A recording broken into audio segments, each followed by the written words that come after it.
let's have percentage increased. 40 increased by what percent gives 100?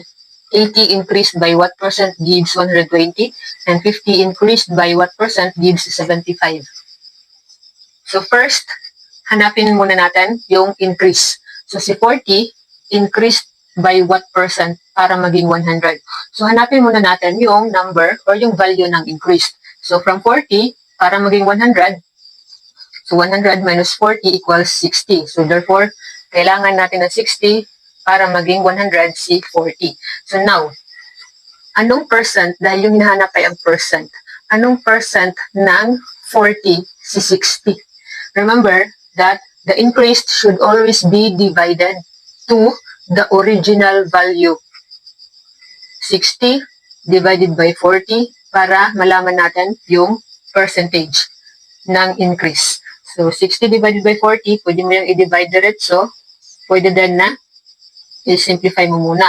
So, 60 divided by 40. So, kapag nag-add tayo, so 60 divided by 40, 1. 1 times 40, 40. Minus natin, so 20.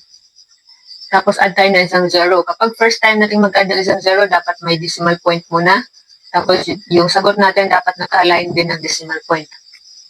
So, bring down natin itong 0. So, 200 divided by 40 equals 5. So, 1.5.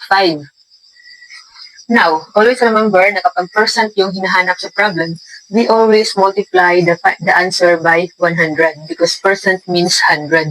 Pero, yung shortcut na palagi natin itinuturo, we move 2 decimal places to the right. Isa, dalawa. So, add isang 0. Therefore, 150%. So, hindi mo na kailangan mag-multiply ng 100. I-move mo na lang yan ng dalawang decimal places to the right, pakanan. Isa, dalawa. So, 150%. Si 60 ay 150% ni 40. Kailangang mag-increase ng 150% si 40 para maging 100, which is, ang 150% na yan ay equivalent to 60. Okay? So now, another problem, 80 increased by what percent gives 120? So again, hanapin muna natin yung increased. 120 minus 80 equals 40. And then to find what percent, so 40 divided by the original value, 80, or the old value. So 40 divided by 80. So obviously, ang 40, kalahati na 80. So automatic na yan, 50%. Diba ang kalahati ay 50%? So 1 whole is 100%. 1 half is 50%. So automatic na yan. Kung gusto mo, so divide pa rin natin. So 40 divided by 80. So add tayo na isang 0. So decimal point muna.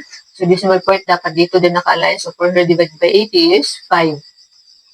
5 times 80 is 400. So 0.5 is 50%. Isa, dalawa. So add isang 0, 50%. Try to answer this one. Practice ninyo ang percentage increase. 50 increased by what percent gives 75? And comment down your answer in the comment section sa ibaba.